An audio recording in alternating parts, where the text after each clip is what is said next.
જ્યારે જ્યારે પારાયણ હોય ને કથામાં, ત્યારે મને યાદ આવી જાય ત્યારે એ પ્રસંગ કહું છું. હા, વ્રજની અંદર એક ભોલું કરીને રઘુનંદનનો ભગત હતો. થોડું ધ્યાન દેજો, ભગવાન કેવા ભક્તના હોય છે. ભગવાનનો ઉપાસક પણ ધર્મનિષ્ઠ ઉપાસક, અને ધર્મે સહિત વળી પાછી ભગવાનની ભક્તિ કરનારો આ ભોલું, નામ જેવું ભોલું એવો જ બિચારો ભોળો. કાંઈ ખબર ન પડે, 1 + 1 2 થાય એની ખબર ન પડે. જૂનો જમાનો, ભણ્યો નહોતો, પણ ભાઈ હર પલ હરિના સ્મરણમાં વિતાવતો તો, વ્રજમાં ફરતો તો, પણ ભગવાન માટે ફરતો તો, અને જીવનની એક એક પણ પળ જેણે ભક્તિમાં પસાર કરી હતી. લગ્ન કર્યા, સંસારમાં દિવસો ગયા, વર્ષો ગયા, 2 દીકરાનો જન્મ થયો. ભોલુને ભગવાનનો પાછો ભરોસો ભારે, ભક્તિ કરતા થકા સંસારમાં દિવસો પસાર કરતા કરતા ભાઈ દીકરાઓ 20 વર્ષના થઈ ગયા. અને તમે સંસારી બધાને ખબર છે કે દીકરા 20 વર્ષના થાય એટલે હાવ હાચું કયો, હે, ચિંતા થાય કે ન થાય? હે, ભોલુને માથે ચિંતા આવી કે આને પરણાવવા કેમ. તે દી આવતી ને ચિંતા એમ આજે આવે છે. છોકરા જુવાન થઈ ગયા અને પરણાવશું કેમ? નાણાં તો નથી, નાથનો ભરોસો છે, અને ભોલુએ પોતાના જીવનમાં બીજું કાંઈ કર્યું નથી. હા, વ્રજમાં રઘુનંદનનું મંદિર છે, ત્યાં જઈને મંદિર વાળે, પોતા મારે, સાફ સફાઈની સેવા કરે અને ભગવાનની ભક્તિ કરે, અને મૂર્તિની હામું ઊભો રે ને જોયા કરે, જોયા જ કરે. કોક ના પાડે ને પછી આગો જાય. આવો ભોળો ભગત મૂર્તિના ઘડીક વાઘા જોવે, ઘડીક મૂર્તિના હાર જોવે, તો વળીક પાછો ઘડીક ભગવાનના માથે બાંધેલી પાઘ જોવે, ઘડીક ધનુષ બાણ જોવે, ઘડી ઘડી ભગવાન રામની આંખો જોવે, અને ભગવાનનો આભાર માને કે મા બાપ એ મને આવું જીવન દીધું.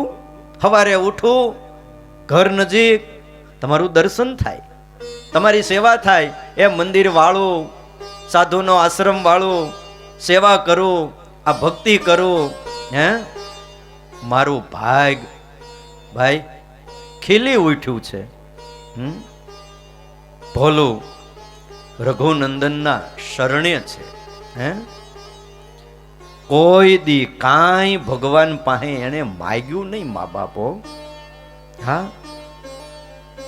અરે એક મેનેજરની સાથે ઓળખાણ હોય ને તો આ દુનિયામાં માણસ કેટલી લોન પાસ કરાવી લે. હા હા, ખરેખર. પછી ભલે બેંક ઉઠી જતી, બાકી એટલી બધી લોન પાસ કરાવી લે કે ના પૂછો વાત.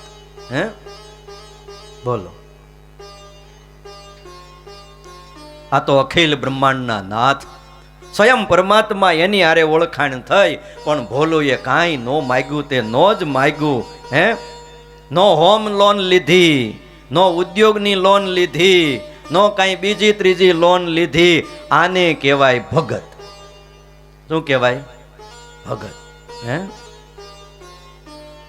બાપ મળતું હોય ને લેવું નહીં ને, આ કોઈ નાની વાત નથી હો. મળતું હોય અને લેવું નહીં ને, આ કોઈ નાની વાત નથી. ભોલુને સમજાઈ ગયું તું કે મારો રઘુનંદન એક હાચો છે, જગત બધું ખોટું છે, અને પરમાત્માનો પાડ માનવા સિવાય ભોલુની પાસે કાંઈ છે નહીં. દીકરો પૌણાવો, શું કરશું? બોલો, થોડો થોડો ફાળો દેહો તમે. દીકરો પૌણાવો. વ્રજમાં એક શેઠની દુકાને જાય છે, શેઠની પાસે જઈને કીધું, શેઠ દીકરો પૌણાવો છે, મારી પાસે બીજું કાંઈ નથી, પણ એક રહેવા માટે બાપ દાદાનું જૂનું ઘર છે, એ ઘરની માથે થોડાક રૂપિયા આપો તો દીકરો પૌણાવી દઉં. શેઠે કહ્યું લઈ જા, રૂપિયા લઈ લે. ભોલો બિચારો રૂપિયા લઈને ઘરે આવ્યો, દીકરો પૌણાવ્યો, હવ હારાવાના થયા, દીકરો ધંધે લાગી ગયો. 1-2 વર્ષમાં તો દીકરાને ધંધાર્થે શહેરમાં જવાનું થયું. અને બાપને વાત કરી, પિતાજી હું શહેરમાં ધંધા માટે જાઉં. ત્યારે ભોલુએ કીધું તું શહેરમાં જતો હો ને તો હું રાજી. બેટા તને પરણાવવા માટે મેં આ ઘર હાટે શેઠની પાસેથી રૂપિયા લીધા હતા. હવે આ ઘરને વેચી દઈએ, જે રૂપિયા આવે એ શેઠને ભરી દઈએ એટલે હું આમાંથી મુક્ત થાઉં. આમે હું રઘુનંદનના મંદિરે રહું છું અને તું શહેરમાં જાતો હો તો પછી હું છું અને મારો ઠાકોર છે. બસ મારે બીજું જોઈએ હું કે. અને પૂજારી બાપાએ હમણાં રોજ મારી વાહે લાગી ગયા છે, ભોલો તું અહીંયા રહેવા મંદિરે આવતો રે તો 1 કરતા 2 ભલા થોડો હથવારો થાય. બેટા જો તું મને રજા આપને તો મારે મંદિરે રઘુનંદનની સેવા ભક્તિ કરવી છે. દીકરાએ હા પાડી. ભોલું ગયો શેઠ પાસે, મકાન વેચી દીધું. વેચીને એના રૂપિયા આવ્યા. એ રૂપિયા લઈને જમા કરાવવા ગયા. તમે માગો છો ને એ કેટલા આમાંથી ગણી લ્યો શેઠ. હવે ભોલું ને ભોળપણ વ્રજનો શેઠ પારખી ગયો કે હાવ ભોળો માણા છે.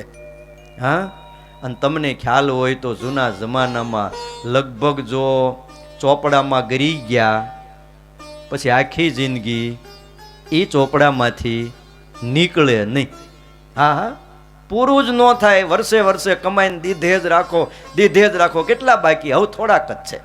વળી બીજા વર્ષે દ્યો તો વળી હવે હાવ થોડાક છે. આવતા વર્ષે લગભગ પૂરું થઈ જાય. ત્રીજા વર્ષે દ્યો તો હવે થોડુંક રહ્યું. અને બિચારા ભોળા ખેડૂતો હાઈએ હા ભણતા જાય અને દીધે જાય.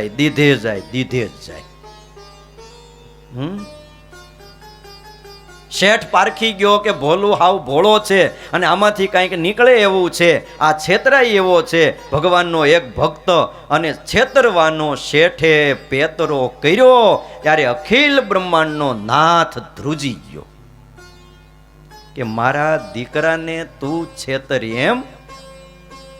સાહેબ કોથળી જે હતી ને એમાંથી રૂપિયા તો બધા લઈ લીધા અને ચિઠ્ઠી લખી દીધી કે 45 વર્ષ પહેલાની આ ઘટના છે. આજની આ તારીખે ભોલું મને વ્યાજના રૂપિયા આપી જાય છે અને મૂડી એમનેમ ઊભી છે. ભોલું લે આ ચિઠ્ઠી. હવે ભોલું વાંચતા આવડે નહીં. હું લખી દીધું કે વ્યાજના રૂપિયા આપી જાય છે, મૂડી એમનેમ ઊભી છે. લે આમાં અંગૂઠો મારી દે ભોલું, આમાં અંગૂઠો મારી દે. શેઠની સહી અને ભોલુનો અંગૂઠો. કાગળ લઈ રઘુનંદનના મંદિરે આવીને બેહી ગયા. દીકરો હતો એ કામે વયો ગયો, ગામ છોડી ગયો. 1 મહિનો, 2 મહિના, 6 મહિના ગયા. હવે સાંભળજો, વ્રજના શેઠે પોલીસ ચોકીએ જઈ FRI ફડાવી, કેસ કર્યો. મારા રૂપિયા બાકી છે, ખાલી વ્યાજ આપ્યું છે, રૂપિયા એમને ઊભા છે, રૂપિયા આપતો નથી. મારા ગામનો ભોલું કરીને વ્યક્તિ છે અને કેસ ભાઈ કોર્ટમાં ગયો. હા, ભોલુને કોર્ટમાં હાજર રહેવાનો હુકમ થઈ ગયો. ભોલું તો દુનિયાનું એને કોઈ ભાન નથી. કાયદો કોને કહેવાય, કોર્ટ કોને કહેવાય, અરે પોલીસ ચોકી કોને કહેવાય, અને પોલીસના કેવા કારનામા હોય છે. એ દેખાય છે જુદા ને કરે કંઈક જુદાઓ, એ બોલે કંઈક જુદું ને કરે કંઈક ત્રીજું. હા, તમને રાતે બોલાવે ને કે મળવા આવજો, ભલા થઈને કોઈ દી પોલીસ ચોકીએ મળવા ન જતા.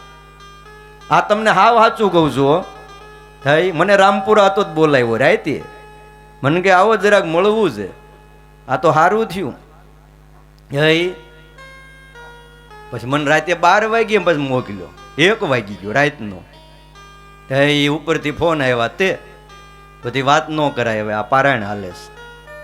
તો એટલે કોઈ દી રાતે મળવા ન જતા. એ કે આવો આવો જરાક આપણે મળીએ, જરીક વાત કરવી છે. શું થયું તું? કોઈ દી જવાય નહીં. હા અરે ભોલું બિચારાને કાંઈ ખબર નહીં.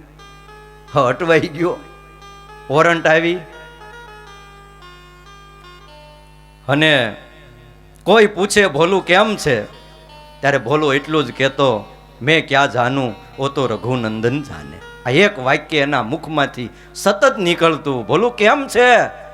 અરે મેં ક્યાં જાનું સાહેબ, ઓ તો રઘુનંદન જાને.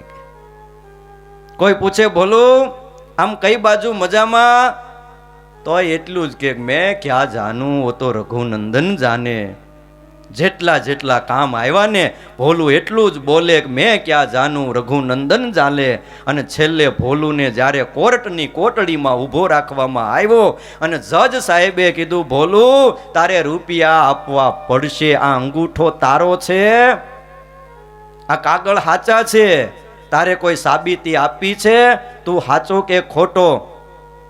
ત્યારે ભાઈ ભારત દેશનો એક વ્રજનો ભક્ત એવું બોલ્યો તો, મેં ક્યાં જાનું, ઓ તો રઘુનંદન જાને. જજને ખબર નથી કે આ રઘુનંદન સિવાય આ કલાકથી મારી કોટડીમાં ઊભો છે, પણ છઠ્ઠો શબ્દ નથી બોલ્યો. રઘુનંદન રઘુનંદન આ 5 જ શબ્દો, આની સિવાય છઠ્ઠો શબ્દ એના મુખમાંથી નથી નીકળ્યો. ઈ આનો મિત્ર લાગે છે રઘુનંદન કે.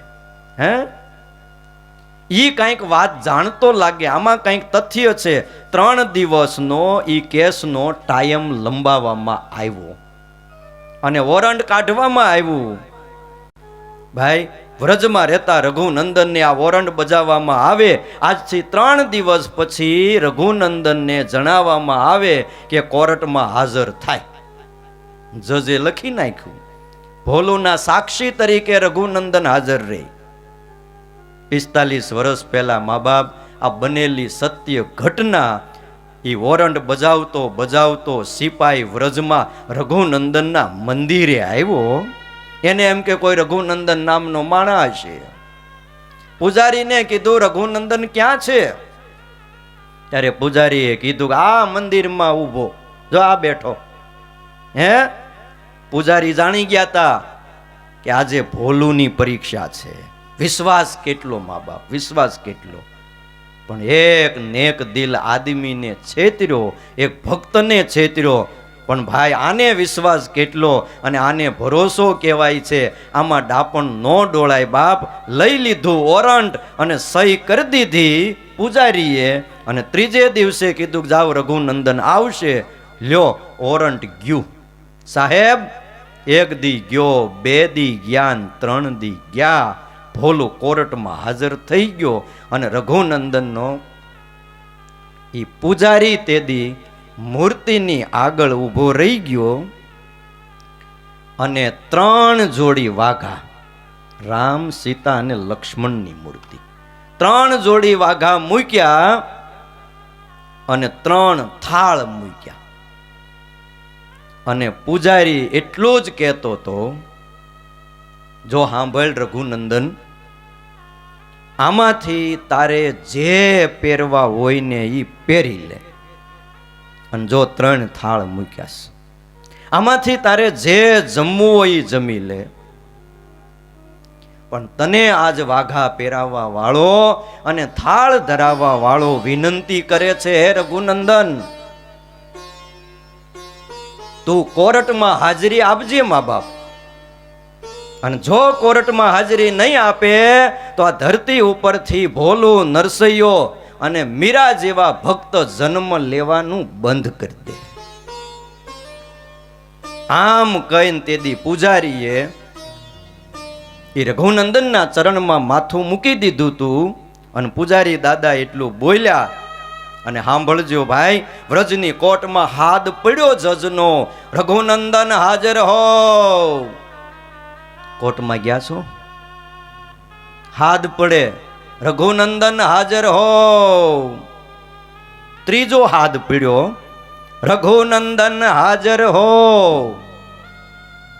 પણ 3જા અવાજે તો લાકડીના ટેકે ટેકે એક 80-85 વર્ષનો વૃદ્ધ, આખું માથું ચાંદીના પતરા જેવા એના વાળ થઈ ગયા હતા, એ હાજર થયો. આ વાત હે, ચાંદીના પતરા જેવા એના વાળ, અને જજની સામે આવીને ઊભો રહી ગયો અને કીધું, જજ સાહેબ, હું રઘુનંદન છું. સાહેબ, હું હાજર છું. તું શું જાણે છે? આ શેઠ અને ભોલુની વાતમાં બોલ. ભોલું હાચો કે શેઠ? રઘુનંદન 80 વર્ષનો બાપ બનીને ત્યારે કોર્ટમાં આવ્યો અને એટલું જ કહે છે, સાહેબ, ભોલું હાચો છે અને આ શેઠ ખોટો છે. નગર શેઠે એના ચોપડાની અંદર ખોટી સ્લીપ આપી છે, બાકી હાચો કાગળ એના ચોપડાના 86મા નંબરના પાના ઉપર છે. ચોપડો મગાવો. શેઠ પામી ગયો કે આ કોઈ વ્યક્તિ નથી, મારા સિવાય આ ધરતી ઉપર બીજો કોઈ નથી જાણતો કે મેં આ દગો કર્યો છે, મેં આ અનીતિ કરી છે, મેં આ ખોટું કર્યું છે. આ 80 વર્ષના વૃદ્ધના એ દોડીને શેઠે પગ પકડી લીધા. ત્યાં તો સહી કરી અને ઈ ભાભો કોર્ટમાંથી નીકળી ગયો. શેઠ પાછળ દોડ્યા પણ ઈ ન મળ્યા, તે ન જ મળ્યા. શેઠ પૂછે, ભોલું, આ રઘુનંદન કોણ હતો? ત્યારે ભોલું એટલું જ બોલ્યો, મેં ક્યાં જાનું, હો તો રઘુનંદન જાને. મેં ક્યાં જાનું? શેઠને કીધું, શેઠ, તું ઓળખતો તો આ રઘુનંદન ને? ના, હું નથી ઓળખતો. પટ્ટાવાળાને બોલાવ્યો, અહીંયા આવી તો લા. તું વોરંટ બજાવવા ગયો તો કે આ રઘુનંદન ને તું ઓળખશો? તો કે ના, મેં નથી જોયો એને. હાલ, મારી ગાડી તૈયાર કરી અને મારી ગાડીમાં બેહી જા. અને તેથી જજ સાહેબ પોતાના સ્થાનેથી કહેવાય છે કે ઊભા થઈ ગયા હતા. 45 વર્ષ પહેલાનો એ જજ રઘુનંદનના મંદિરે આવ્યા હો. હા, અને પૂજારીને કીધું કે રઘુનંદન ક્યાં? ત્યારે પૂજારીએ પોતાનો હાથ લાંબો કરીને મૂર્તિ સામે ચીંધીને કીધું, આ રઘુનંદન. અને ત્યારે જજે મૂર્તિ સામું જોયું તો એ જજને 80 વર્ષનો ભાભો આમ સામે ઊભો હોય, માથાના વાળ ધોળા હોય અને હાથમાં ધનુષ બાણ રાખેલું, એવા દર્શન દીધા રઘુનંદને. જે 80 વર્ષનો વૃદ્ધ કોર્ટમાં એક સહી કરતો તો, એ જજની સામે ઊભો તો, એ ચાંદીના પતરા જેવા એના વાળ હતા. એ જ્યાં દર્શન થયા ને, ભાઈ, રઘુનંદનના મંદિરમાં જજે કોટ કાઢી નાખ્યો અને રઘુનંદનના મંદિરના પગથિયે પોતાનો કાળો કોટ કાઢીને ત્યાં મૂકી દીધો. અને જે જજની પેન હોય, કાળી પેન, એ પેન ખિસ્સામાંથી કાઢી આજથી 45 વર્ષ પહેલા એ રઘુનંદનના પગથિયામાં મૂકી દીધી. તમે વ્રજમાં જાઓ ને ક્યારે, કદાચ આજે પણ એ જજ જીવતા હશે, કદાચ. હા, 2 હાથ જોડી તેથી જજે એટલું કીધું કે હે રઘુનંદન,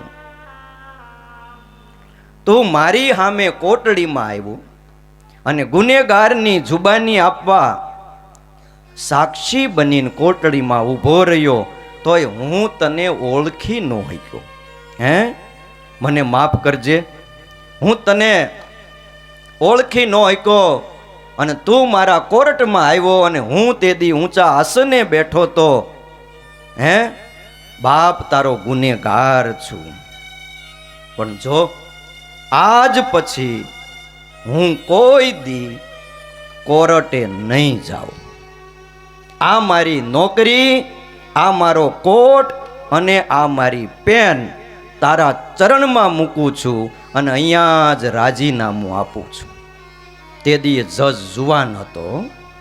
હા, અને જજ એમ કહેવાય છે પછી કોર્ટમાં નથી ગયો. અને એ વ્રજની બજારોમાં આટા મારે છે, પણ હાવ અવધૂતના વેશમાં. માથાના વાળ વધી ગયા છે, હે, શરીરના કપડાય ફાટેલા તૂટેલા, અવધૂતના વેશમાં એ વ્રજની ગલીઓમાં આટા મારે છે. અને તમે વ્રજમાં જઈને કોકને પૂછજો કે અમારે રઘુનંદન વાળા એ જજને મળવું છે, અને એને મળશો ને, અને તમે એને પૂછશો, હે, તો એ એમ જ કહેશે કે મેં ક્યાં જાનું હો તો રઘુનંદન જાને. મારે દુનિયાદારીની હારે કોઈ કામ નથી.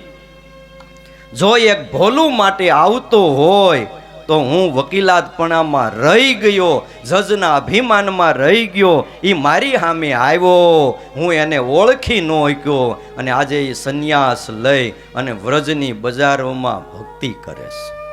હા,